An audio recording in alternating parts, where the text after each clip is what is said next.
Welcome to Wednesday Q&A, where you all ask the questions and we answer with joy and curiosity. I'm joined as always by my fellow lit teacher, physical therapist, and amazing friend, Kristen Williams. Hey, everybody. Hey, Laura. So Hey, glad to be hey. here. My favorite time, as always. All right, we're going to dive right in. And I think we're kind of going to do a little foot episode here because we've had a lot of questions about feet. I don't know if it's because it's fall here and at least in the US, and people are getting out there running more or what's going on. But our first question came in from Danielle Winter, who is one of our fellow lit ladies. She says, I have this new thing happening since being pregnant. Not sure if one has to do with the other. When I flex my right foot, I feel a painful, almost pinprick sensation in my right heel. This happens when I step forward into a low lunge and when I do standing L with my right foot forward. Any thoughts on what could be causing this and suggestions on how to heal my heel? Thanks so much, Danielle. All right. Do you want to dive into that one? So this is heel pain. Well, if you are feeling a very targeted area like that, it could be a couple things. You have these cushioning type of bursa in the feet as well as in other areas. And bursa are sacs of fluid that are meant to help movement of the joints feel more fluid. And they aren't a problem until something is injured or irritated, and then they get a little swollen. And if it's very targeted like that, and there are some of those in the foot themselves, so it could be that. It could be like you have just irritated the bursa underneath. It could be around the bone.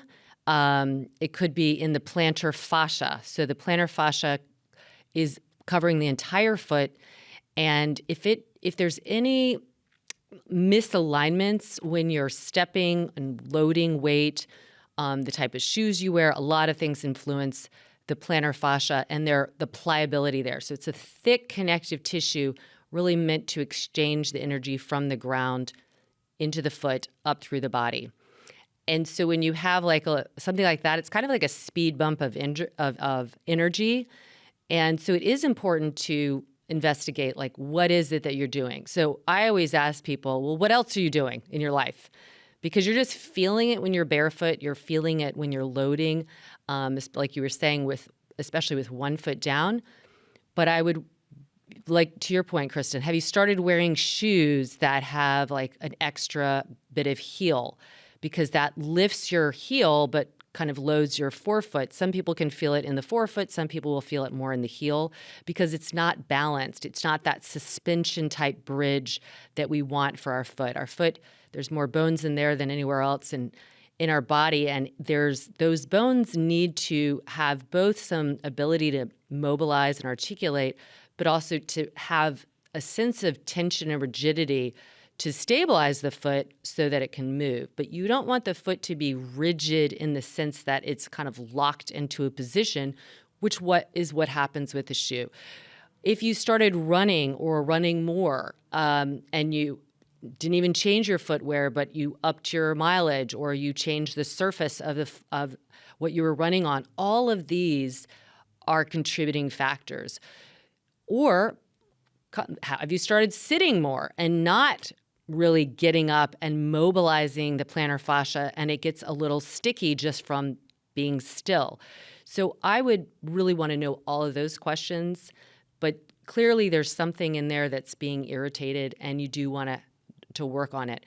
You can put your foot on some kind of surface. You can put it on like a tennis ball, or you could put it on, sometimes they have these little spiky mats that can just help in a way, breaking down that gluey, sticky, cement-like inflammatory fluid that might be present, whether it's in the bursa or in the plantar fascia itself.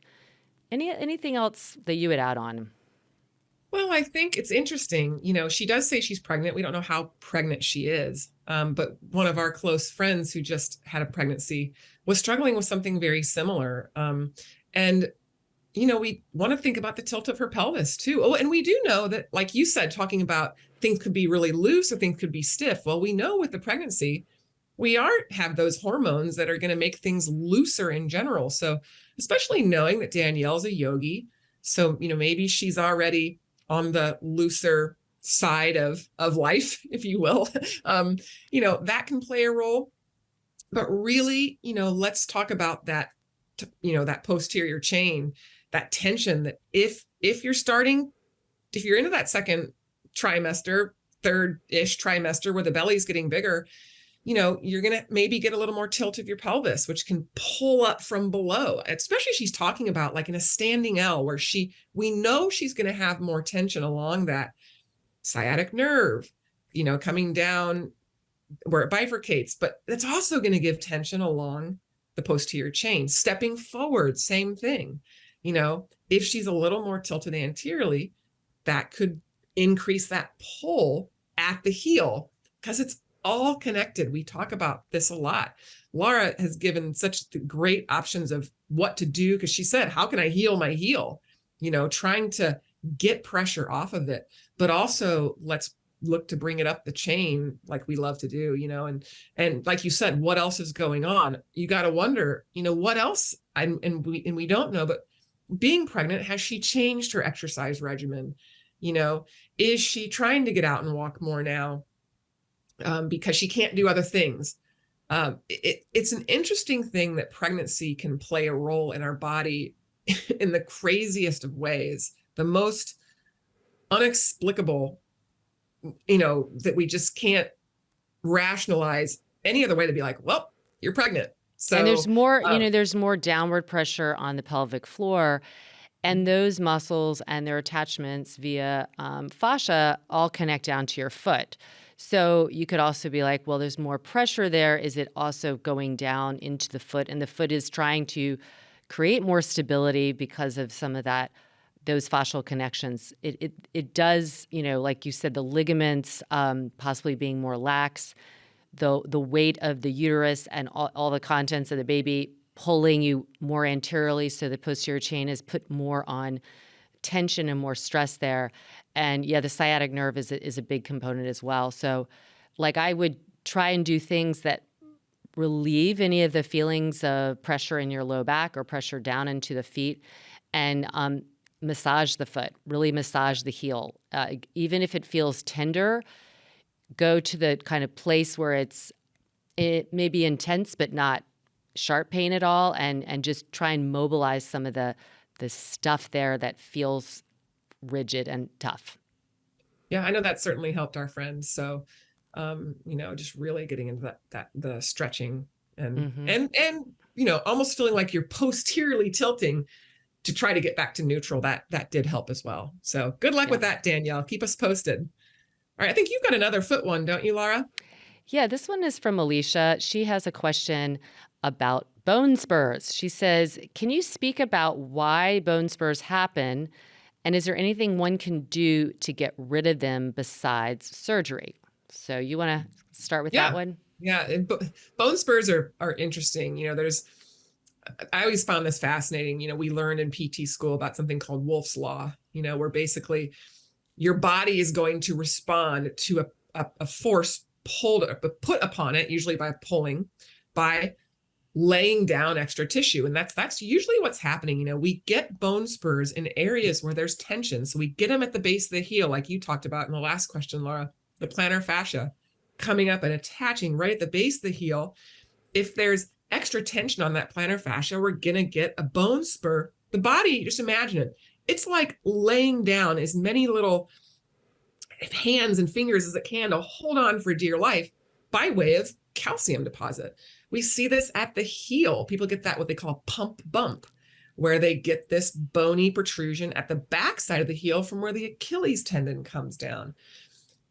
When we see a bone spur, it's our body's way of telling us there's either, too much rubbing or too much pulling, because we'll see these in the shoulders as well. A lot of bone spurring. We see it in the hip as we start to get arthritic. Bone spurs will occur. There's too much tension or pull.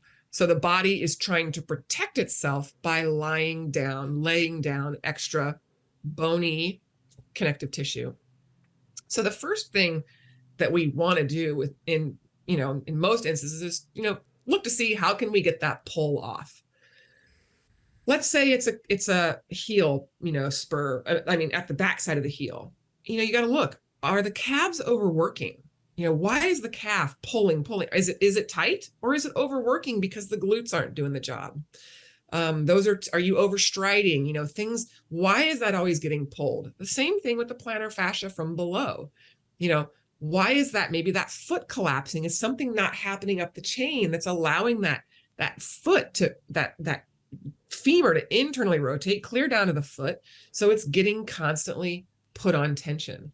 Is it just that the tissues are tight because you aren't doing much? You aren't walking barefoot. You're constantly in a shoe. So you don't have the pliability anymore. Can you restore pliability to soft tissue? Kind of like we talked with the last person, by doing connective tissue release, soft tissue release on yourself. And I mean, doing it regularly is a game changer. My dad came to me years ago. He is so type A, it's hilarious.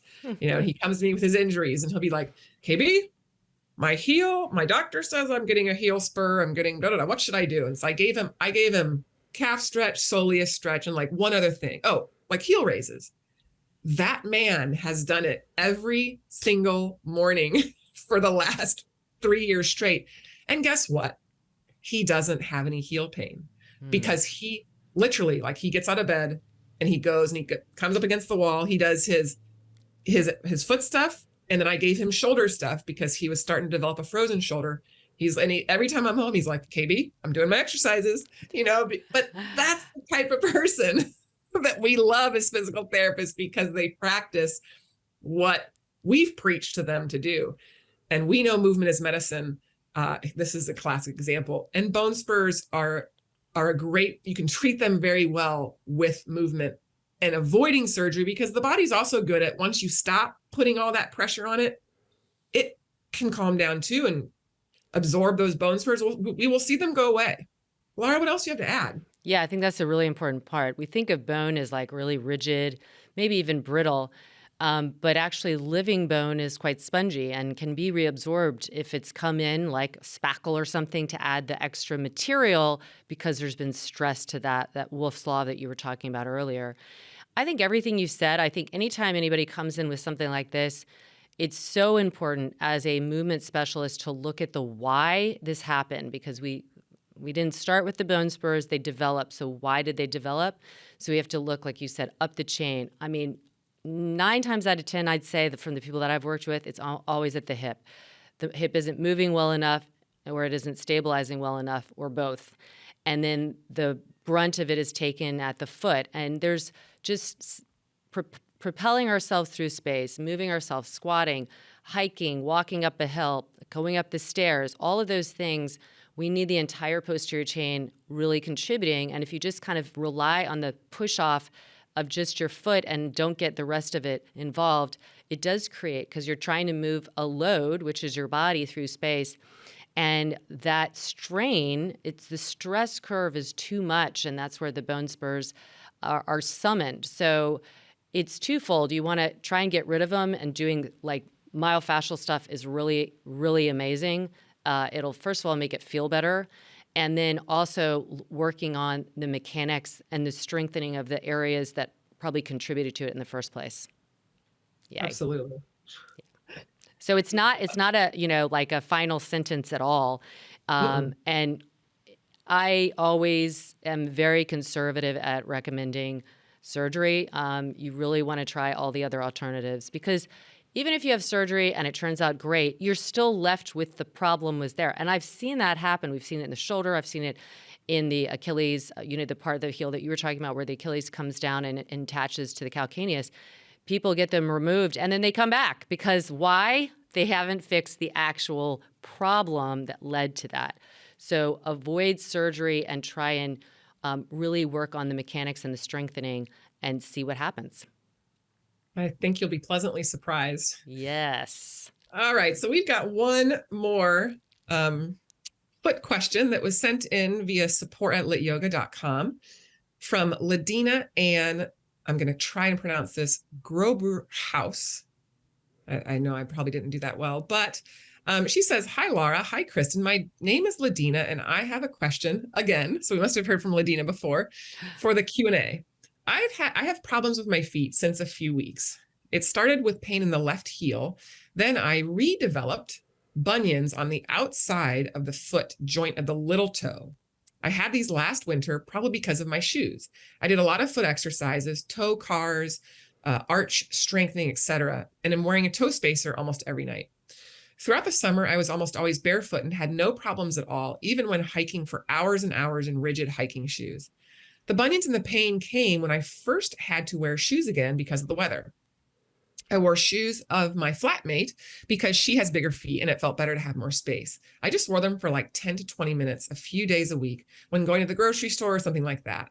I work from home, so I'm barefoot all the time. After a few days, I had this weird heel pain and the joint of my little toe started to hurt as well as become red and swollen. I immediately stopped wearing my flatmate shoes and bought my first pair of Vivo barefoot shoes. Now I've been working on my hip mobility and glutes, hips, pelvis function a lot lately. Maybe this has something to do with that. It feels like it came out of nowhere, but I listened to enough of your podcasts to know that nothing really comes out of nowhere. I have no idea what to do and or to what kind of physician I could go, as my experiences with orthopedists aren't very encouraging to do that again. I would love to hear your opinions, and I'm thankful as always for every tip and idea. Thanks a lot in advance, Ladina. Well, Ladina, I love all that information. And so a couple things, we're going to always preface this by saying it would be easier to see you and see you move to really, this is for anybody that writes in. So we're just taking this information and assimilating it based on our experience and working with people and then what we can conjure up. So when you gave me that information, a couple things stood out to me. One is you said you wear toe spacers at night. I'm wondering if that means you don't wear them other times. What I found people do, they hear about toe spacers and then they're like, "Hey, Laura, I've been wearing my toe spacers while I'm watching TV on the couch." You need to wear them when you're weight bearing because that is where the mechanics of the foot are going to really come into play. So that's my first thought is that toe spacers are great. Please continue to wear them, but you need to wear them when you're weight bearing, not just at night. It'll have, like, wearing them at night is not going to necessarily have a huge impact. It might just keep the fascia a little bit spread, but really impactful to do it in weight bearing. The second thing, you were wearing your flatmate's shoes, who is bigger. The shoes are bigger. Well, when your foot kind of knows that there's something that's sliding around in, we tend to kind of grip a little bit because if a shoe's bigger and it's moving and our foot is moving within it, to stabilize, we'll grip. So I'm wondering if you might have been gripping with your pinky and all the rest of the toes inside of a bigger shoe. Okay, so this is if you were running, walking, going up and down stairs, you don't even realize you're doing it, but subconsciously you're going to be gripping a little bit because you don't want that shoe sliding around. So that could be something. Yes, it's bigger and it's giving you space, but it might be also bigger and giving you too much space so that your counter action is to try and stabilize and grip. And that's going to pull everything in a little bit more into adduction. Adduction means closer in versus keeping that natural spread. So it's like a claw foot kind of. So I would say if it did come out of nowhere, seemingly based on something new that you were doing, that's like my antenna went up there. But all the other stuff, it sounds like you're doing correctly, which is working on your hip, working on that posterior chain, working on the neutral pelvis. And the bunionette, which is that one on the outside of the fifth met head, that could be that your arch is not as strong as it needs to be. So you were saying last year you were doing the towel grips. I would go back to doing that because if your arch is not, there's three arches, but they create the one kind of arch that we speak of. If that arch isn't both supple and stable, it can either go into your first big toe or your pinky toe. Those, you kind of fall over to that. So I would also see, like, are you falling into that lateral hip that makes you go into that? Is it your arch? Maybe it's your arch and maybe it's your hip combined. I would look at you when you're walking or doing a squat, and does your knee tend to drop in? Because that's going to perhaps load your inner foot or your outer foot when you're not squatting. Like you stand up, you might stand up and kind of roll into the outside because you're not getting that inherent stability of the hip joint when you're in motion. So all the things you're doing, I would go back to doing like you did last winter. The Vivo barefoot are great. It's almost like a ballet shoe in a way without the squishing. It gives you it has the wide toe box, but it's going to give you the stability that you probably didn't have in your flatmates shoes. And then just give it some time and keep mobilizing with your toe spacers on and work up the chain.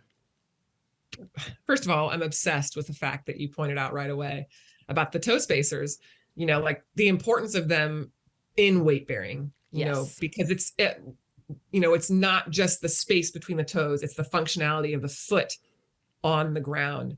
And I do think it's interesting that she points out how, she was doing so much, even though she was in a really supportive, hiking boot. When we're hiking, our feet are super active inside that boot. We wear those boots, I think, almost more for the ankle stability because there's so much, more tendency to roll.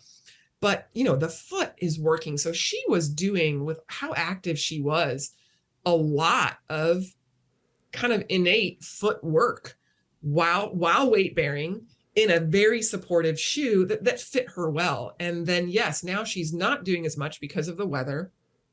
The flatmate shoes, I love that you put in. I like a bigger shoe at times, like when I'm running, when I know my feet are going to swell. And I'm talking like a half size up. But other than that, getting something that fits comfortably, because you got to think of that arch support, like that where that is depends on the size of the shoe, and that there is a plan to the way they make shoes. I love to hear that she's barefoot most of the time. I mean, I am too.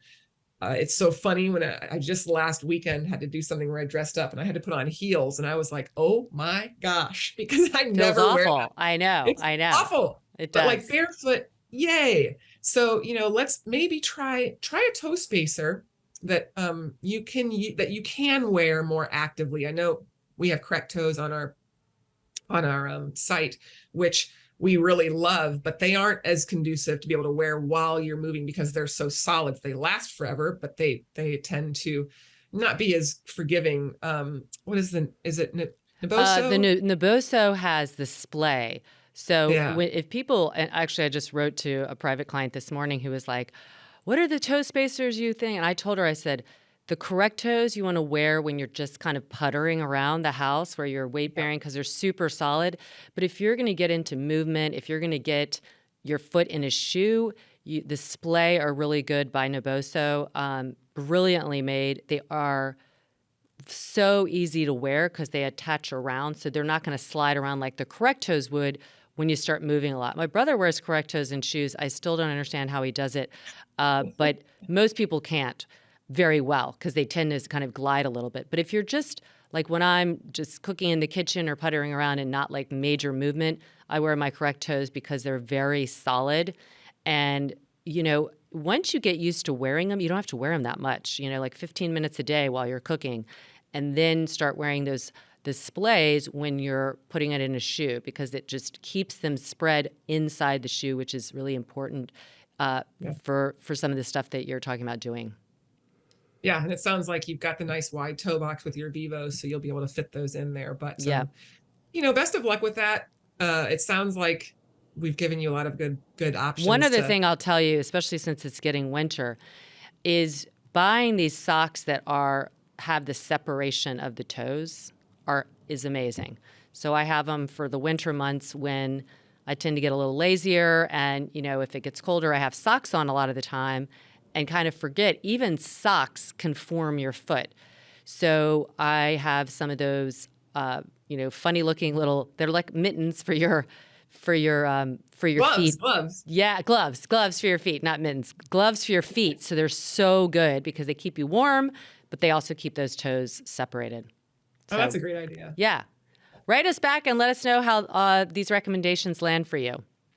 And anyone else, write with questions. We were loaded with feet questions today, but we talk about anything and everything. So you can write about movement, about the body, about your energy, any tips of motivation, etc. We will speak our minds, and you can decide if you want to take that information or not. But write us at support@lityoga.com, or you can reach us on Instagram. You can find me at kbwilliams99 or Laura at laura.hyman. Send us a DM. We screenshot those and hold on to them. So it might take us a while to get to you, but we don't let them go. We have our little folder, so we will get to your question. And if we see one that's just like yours, you might listen for that as well. So keep writing us. You can also subscribe, which would be great, and rate and review us. We would appreciate that as well. We did. We're on our 601 podcast, so we love talking, clearly, and we want to continue to do that, and we love your support. And so share it with friends, and as always, we're pulling for you. We're pulling for you.